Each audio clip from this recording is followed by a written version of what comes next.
And so what happens after really getting comfortable with this planning process, women are like, oh my gosh, I'm getting the same amount of stuff done in so much less time because how I'm intentionally structuring what activities I do together and when, instead of context switching.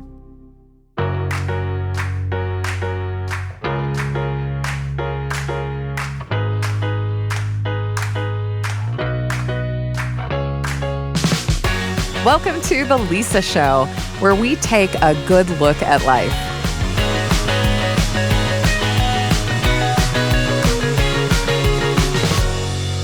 Hey, it's Lisa.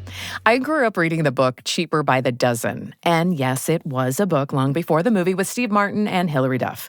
I loved that book, but especially the dad in the book, Frank Gilbreth. He is an efficiency expert who loves finding ways to wring out every second he can from daily tasks. He buttons his vest from the bottom up to avoid having to rebutton it. He uses 2 shaving brushes to save time lathering his face. And he even films the kids washing dishes to figure out how to make the task more efficient.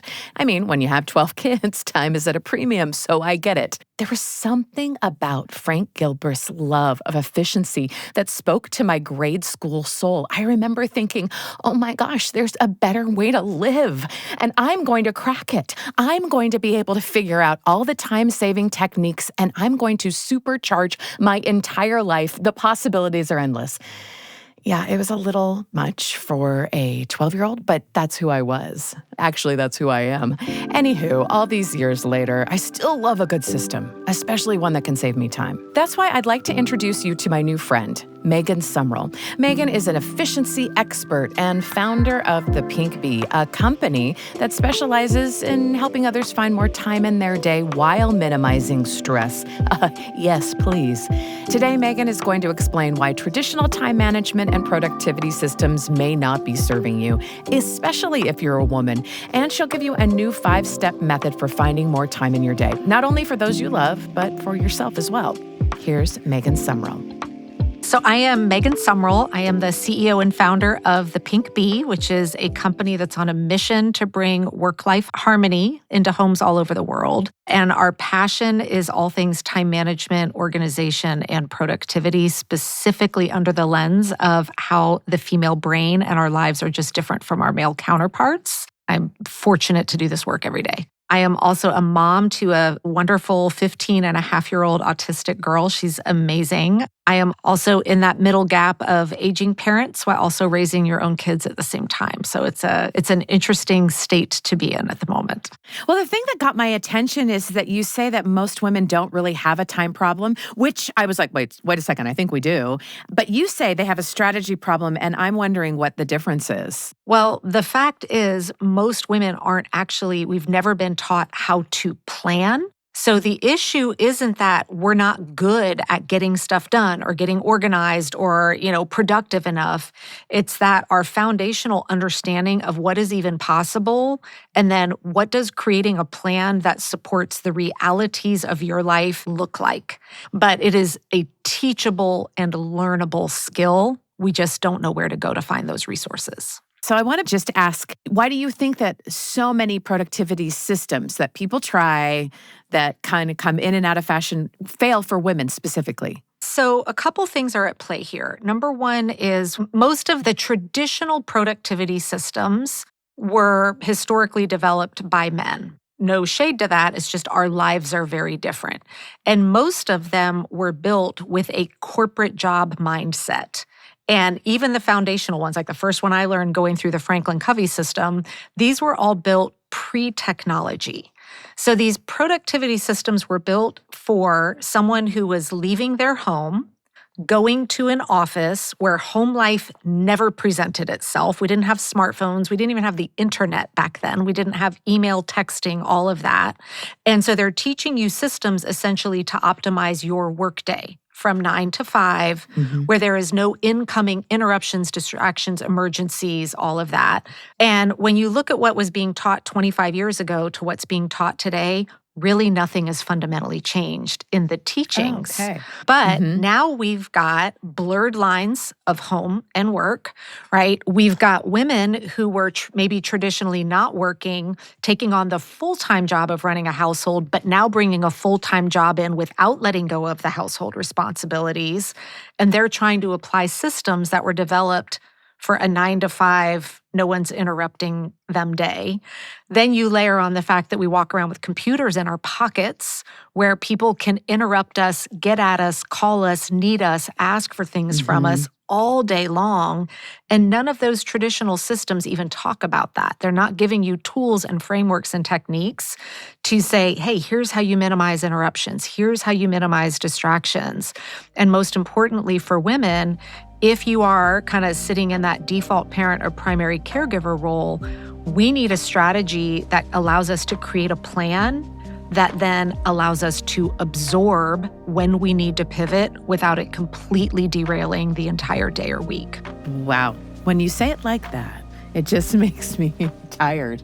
Yes. Yeah. I'm just right? thinking if we're all looking around working in these systems that don't work for us anymore, but we're serving them, we've missed the whole sort of point of it. So you mentioned that you didn't like the work-life balance Yeah. idea or phrase. First of all, why not? And is there a better phrase? When it comes to work-life balance, when you hear men talk about it versus women talk about it, it's talked about very differently. So for men, when they say, I need more work-life balance, what they're saying is, I need to not be a workaholic. I need to come Mm. home from work and stop working, or I need to not work on the weekends, right? For women, when they say, I need work-life balance, what they're saying is, I need to figure out how to do it all equally well. Everything is equal. When you think about a scale, right? If it's balanced, it's equal. Mhm. So we feel like, well, if I spent 3 hours at work, then I must spend 3 hours at home. And then if I do that, then I must spend 3 hours over here. And we feel like it's this constant mathematical equation where Mhm. everything needs to be given equal representation. And so the phrase I like to use instead is work-life harmony. And when I think about harmony, I think about an orchestra or a band that's playing. Because when you look up one of the definitions of harmony, it's a pleasing arrangement of parts. And when you watch a symphony or an orchestra play, all the musicians are not getting equal playtime or equal focus or the exact same amount of notes. But what they create together is something absolutely beautiful. Mhm. And so when I'm looking at how I'm going to plan and organize and schedule my time, I'm not counting up hours of equality between roles. I'm looking at what's everything competing for my time this week and how can I create this in a pleasing way that allows for the most important stuff to get done without any stress connected to it. The way I define productivity is getting the most important things done in a stress-free way.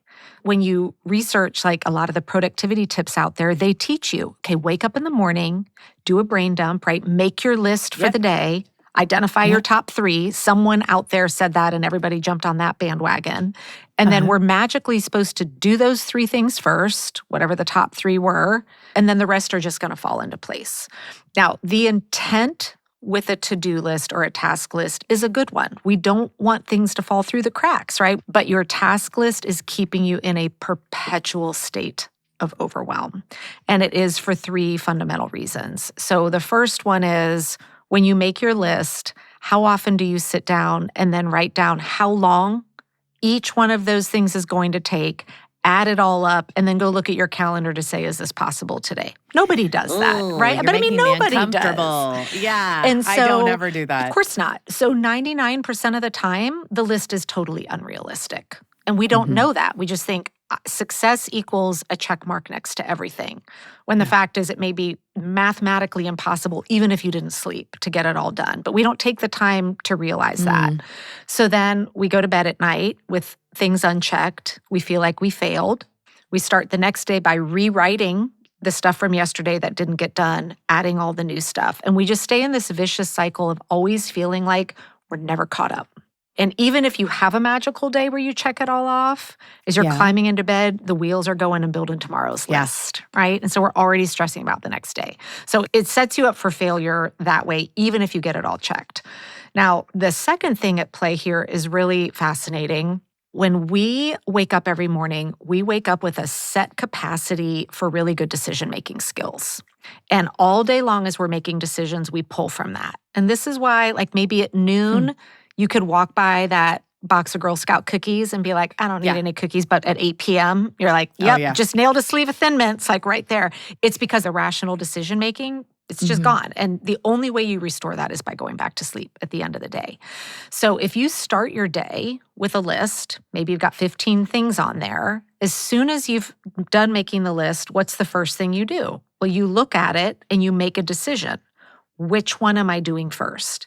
And the more things your brain has to choose between, the harder it has to work. So the longer your list, the harder your brain is working to decide what do I do first. So then you Hmm. make your decision, you go do it. Now you come back and what are you doing again? You're making another decision with still a lot of stuff on it. So you're tapping into that heavy decision-making mode all day long. And Hmm. then the third thing that happens because of that, how hard you're making those decisions, is when there's a tough decision to make, you get a little anxious, right? You're like, oh my gosh, how am I going to get these 15 things done? We start to feel Yeah. nervous. Well, then that same chemical reaction of like fight, flight, or freeze kicks in because we're really worried. And so your brain does exactly what it's designed to do, which is to make you feel good. And how do we feel good when we've got a huge list? We want to check something off, right? So we subconsciously pick the quickest thing on the list. What's the easiest check I Okay. can get? Yeah. Like just knock them I just got to get out. something done. So this is why at the end of the day, you're like, I was so busy. I got so many things checked off, yet I don't feel like I accomplished anything because maybe those four Hmm. things that are not checked on your list were the ones that needed like an hour and a half of thoughtful time. Right. And those might have been the things that were the most important, but you couldn't think about that because of the anxiety of all of those other things. And you just wanted to Yeah. get those check marks. So we oftentimes just keep getting further and further away from the meaningful work that we want to do because of the anxiety of the amount of stuff on our list. This is why I always will tell people a task list is not a plan. We think it is. We're like, well, here's my Hmm. plan for the day. No, it's not. A plan includes when are you doing it and how long is it going to take. So instead of the list of stuff, we now learn how to create appointments with the specificity of here's when I'm planning on doing it, and here's how Okay. long this is actually going to take. And a lot of people will use the phrase time blocking because that came from a lot of Uh-huh. the productivity systems. It is and it isn't. It takes the same idea of, all right, let's protect a block of time to get Hmm. work done. But with traditional time blocking, a lot of times they would just label it as categories. It's like, okay, but what are the tasks that need to be done? And is an hour and a half long enough or is it too long? So this is where I really go to that next layer of specificity of, okay, what are the things competing for your time this week? And now let's go through a systemized way of getting it into your calendar so that you Hmm. can see, is this even feasible? Right? Is it even possible? And when we look at the week as a whole, instead of just this day to day planning, this is where we really start to maximize efficiencies with our time. So if Okay. I know I need to go to the drugstore, go to the grocery store, and then run and pick up something at the dry cleaners, well, if I know I need to fit that in this week, it would be a lot smarter for me to get in my car once and knock all three out instead of going, well, I'll go to the drugstore on Monday, then I'll go to the grocery store on Tuesday. And Yeah. then as I'm driving back from the grocery store, I'm driving right by the drugstore I just went to yesterday, you know? Right. But when we're operating in daily list making mode, we don't see the ability to kind of group stuff together and create more efficiencies with our time. And so if we're looking at a longer term view, which is why I start everybody with weekly planning, now we get to operate under the lens of, okay, how can I group things together and start to build more efficiencies with our time? I love that. I'd love to hear more about that. How do you recommend then structuring a week instead of looking to the day-to-day tasks? There are two categories of tasks that you've got to fit into every week.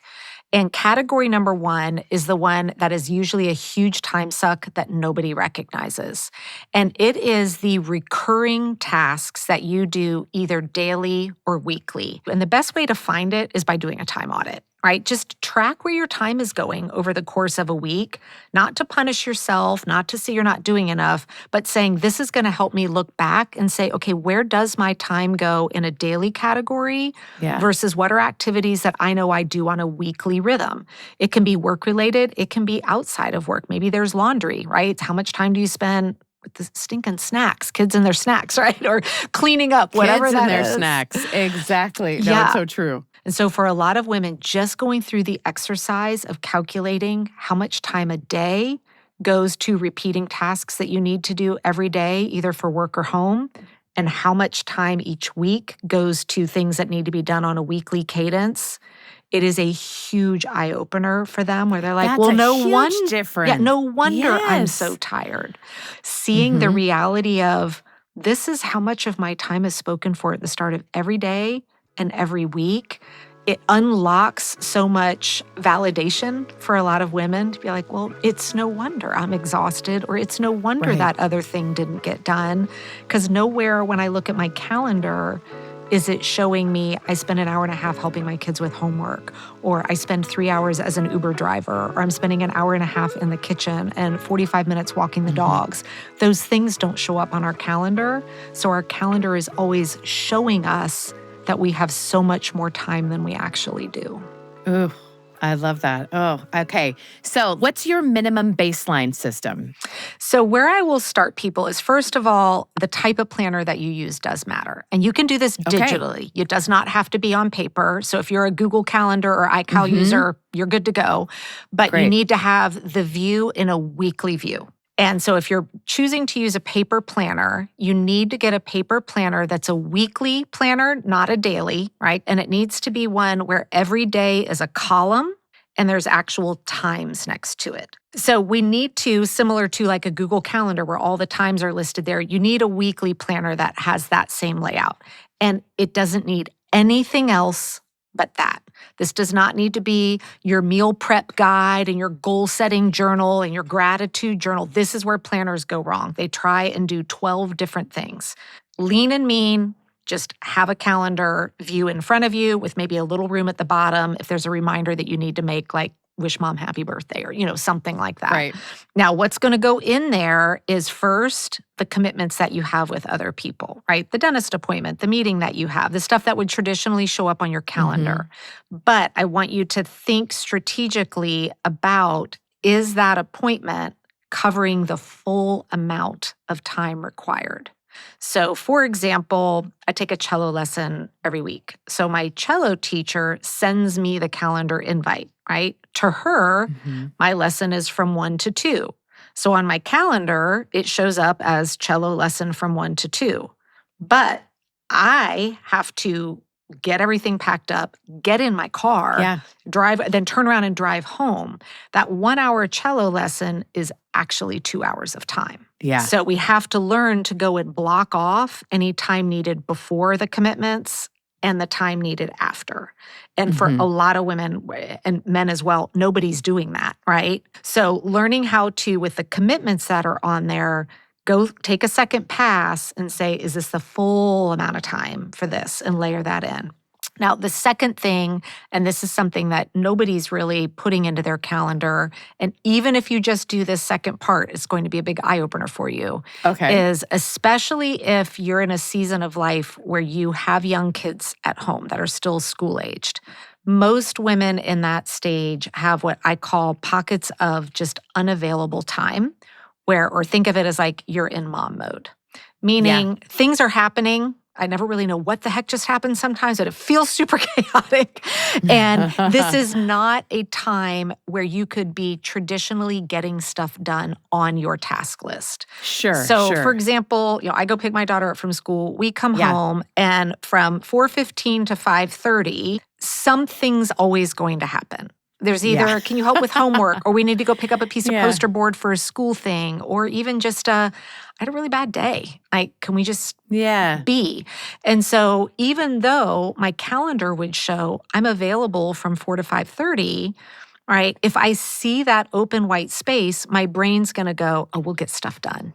But Oh, historically, my life proves every single day, there's no, no you're way. not. You are going to Yeah. be needed elsewhere. And I want to be able to not be Yeah. annoyed by being needed elsewhere. So I call this unavailable time.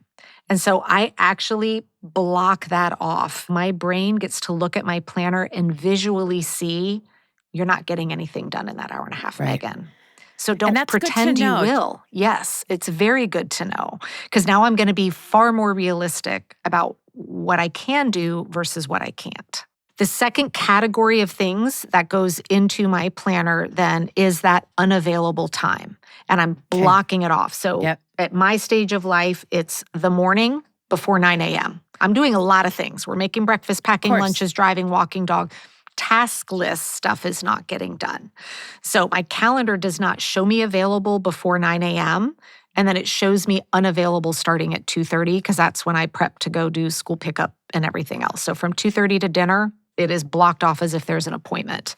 The third type of thing that goes on there is personal time. And I Okay. strategically put that third before everything else competing for our time. Wow. Because as women, if we don't prioritize it and put it at the top of the list, it never happens. It is the first Yeah. thing that we let go of. And for most women, the real struggle is reconnecting to what does that even look like? Like, what would I do Mhm. with, and I'm not talking about 5 hours or a trip to Sedona. I mean, all of that's great, Yeah, but sounds just fabulous. what's 30 minutes for just you, where you're not Mhm. in service to anybody else, doing something that really cares for you, your soul, your humanity. It might be reading a book. It could be going for a walk. It could be just enjoying sitting outside on a beautiful day. It could be practicing an instrument or doing a craft, Yeah. just something that is just for you. And I really work to have that on my calendar every single day. And then once we've done that, then the fourth category of stuff that now gets into our planner are those recurring tasks that we talked about. And Yeah. we're layering those in looking for efficiencies. Maybe I wait and run Yeah. all my errands on Thursday because I've got that window of Yeah. time. Now, what's left is all of that one off work, the things that you have to do once and then they're done, not Yep. the recurring things. Now we're kind of massaging that as the final step of that basic weekly planning process. But most of us aren't even thinking in those categories, right? We're not thinking No. about recurring Mm-mm. versus one off. And when you Right. separate the two, what starts to happen over time is women start creating routines with those recurring things. And that's Oh. where the magic really starts to happen. So it's like, okay, well, if every day I have to check email and I also have to respond to messages and I need to go check this portal, well, maybe I just build a routine every morning where I do those three Yeah. things in order and it's done, right? But we don't give ourselves the opportunity to create them if we're not visually seeing them, right? And trying to structure, Mhm. when do I get this done? And so what happens over time is usually after about 2 months of really getting comfortable with this planning process, women are like, oh my gosh, I'm getting the same amount of stuff done in so much less time because how I'm intentionally structuring what activities I do together and when, instead of context switching and bouncing Oh, in and yeah, out sure, all sure. day long. And I'm not being hit with the decision fatigue of all day going, what should I do next? What should I do next? I'm just looking Yeah. at the plan that I created going, okay, what am I working on next? Great. Now I know, I'm not asking, I'm letting the plan that I made kind of guide me into what Yeah. is the next course of action for you to flow into. Now, the plan is the tool to like quiet and Yes, calm I look that. at it all day long. If I'm like, when am I gonna? I'm like, oh, you're doing that Friday. Relax, you're good. Keep on keeping on. And I'm really struck too about how you are planning in time for the unpredictable. You're like, who knows what's going to happen when the kids come home from school, or for me it's at a later shift. If sometimes my adult kids will come over, you're always like, I'm not sure what will happen then, but you plan for that. I'm wondering if you have additional advice for women whose schedule and even the planning of it usually revolves around other people's needs. Yes, there's a lot that goes Yeah. into the caregiving role where you are in service to other people. When my daughter was much younger, we had a conversation one night that started off as the worst mom moment ever and then ended up being a really great tool that we used to communicate with.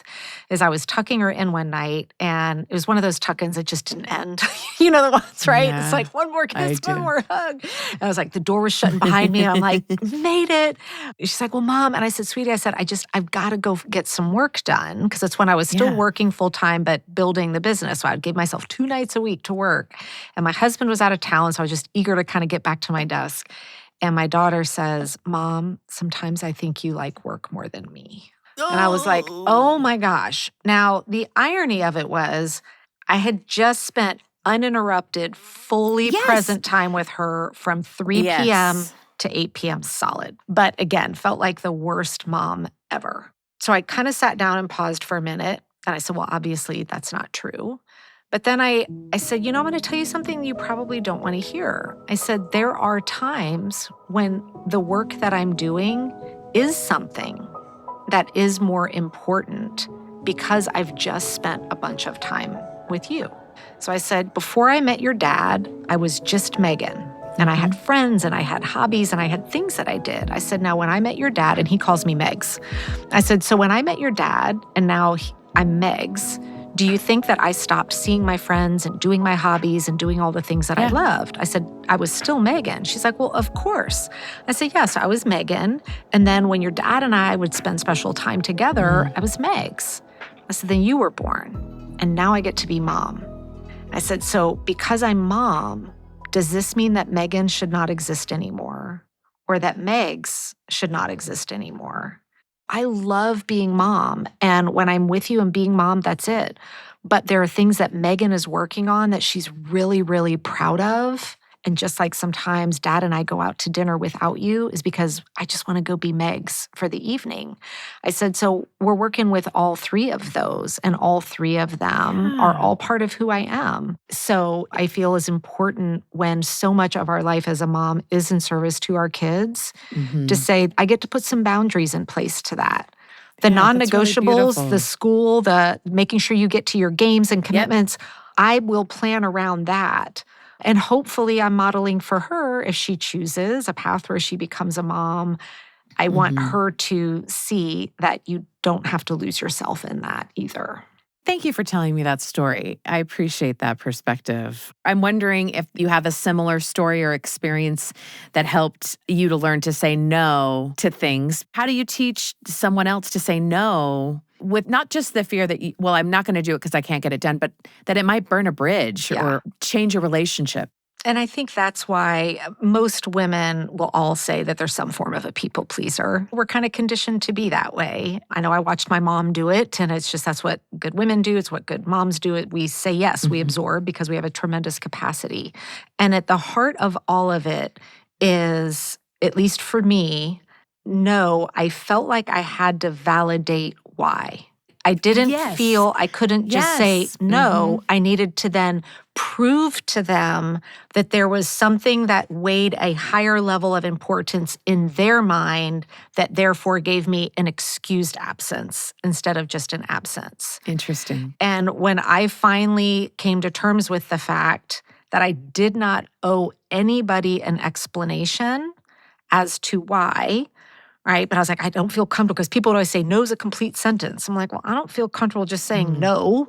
Plus I I live in the know. South. Yeah. That's inappropriate. We don't do that. Right. But to No, be able ma'am. to be able to just say, oh my goodness, I'm just not available, or whatever flavor of that is, that gets to make it a little bit longer of Yeah. a sentence.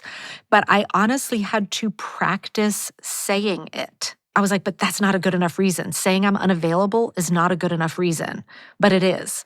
And the biggest gift that you can give yourself is never feel like you need to give your yes or no the minute that you're asked. But Okay. we live That's in a a great world idea. where it's like we're expected to that, right? We have the Yep. Amazon Prime, everything's quick. So people know, even though I walk around with a phone in my pocket, and this is why everyone thinks you should be able to commit. Well, your phone's right there. Look at your Mhm. phone and see if you're available. Look at your calendar right now. Yep. It's right there. And so Mhm. anytime someone is asking something of my time, and I have practiced this, it's on autopilot, my instant response is, let me check my schedule and I'll get back to you. I don't say Mhm. calendar because then they're like, well, look at your phone. No, let me check my schedule and I'll get back to you. And even if, like, sometimes the request is coming in and everything in my body is going, I do not want to do this. I Yeah. still say, let me check my schedule and I'll get back to you because that gives me that breathing room that I need to go home to actually look at not just that day, but the whole week around it, right? Maybe I am available that Thursday afternoon, but the 3 days leading up to it were an absolute disaster. And that was the Yeah. minute I had to breathe. And so now I can see that. And now, because I've given myself the space to not feel like I need to reply in the minute, I can assess the full impact of what does yes mean? Yes to this means I am going to be running on empty for 4 days straight, which means I'm not going to show up as who I want to be at home. I'm Mhm. going to get resentful. All of these things are going to Yeah. happen. So now I can just say, oh, thank you for thinking of me, but I'm unavailable for this. I like that you've given us a script. And like you said, we can practice this ahead of Mhm. time too. Yep. Is there anything that you would say for someone listening right now, hey, start doing this immediately, like this week? Yeah, if you're a digital calendar person, go in right now and make a recurring appointment for those unavailable times that show up in Yeah. your life, right? My Google Calendar is blocked from 2:30 to 6, period. Recurring pattern. It's set on repeat. Now, do I make exceptions if I want to? Mhm. Absolutely, but they're thoughtful and it's me deciding it, not someone else coming in and grabbing that time. And I would encourage everybody listening to really just remind yourself over and over and over again, rest is not a reward, right? It's a requirement.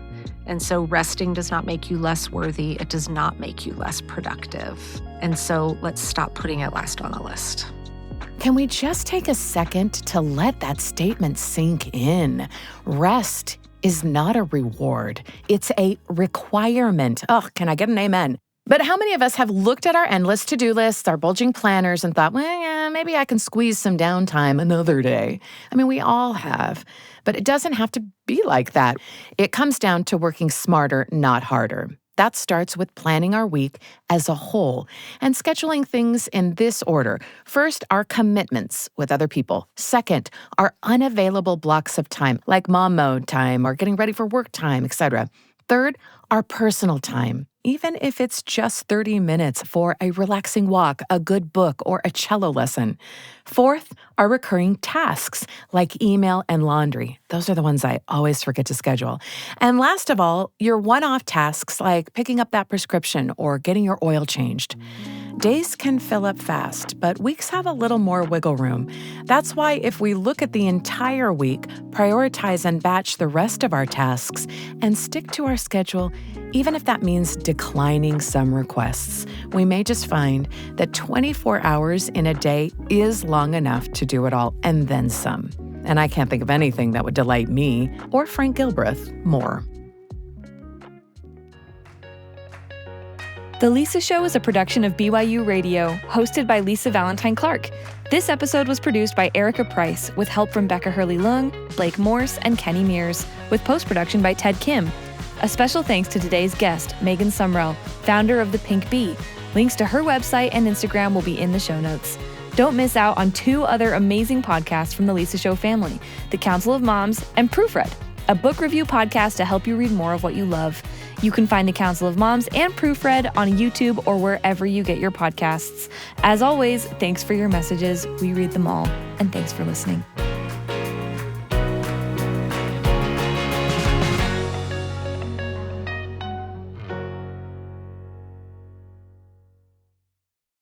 Remember wearing out your favorite VHS tape or scratching that one DVD from playing it on loop? Well, here's a new BYU original podcast that you're going to love. Voiceover, Movies That Move Us. It rewinds the scenes that stuck with us long after the credits were rolled. Show host Heather Bigley, a film studies PhD and former professor, brings a mix of movie history, behind-the-scenes know-how, and personal passion to every conversation. And each episode, she's joined by guests who share movie moments that shifted perspective, sparked self-reflection, or stirred the soul. From old Hollywood gems to today's biggest blockbusters, Voiceover pays tribute to the movies that left a mark, sometimes when you'd least expect it. So step into the world of cinema and listen to Voiceover, Movies That Move Us, now on BYU Radio, YouTube, Apple Podcasts, Spotify, or wherever you listen.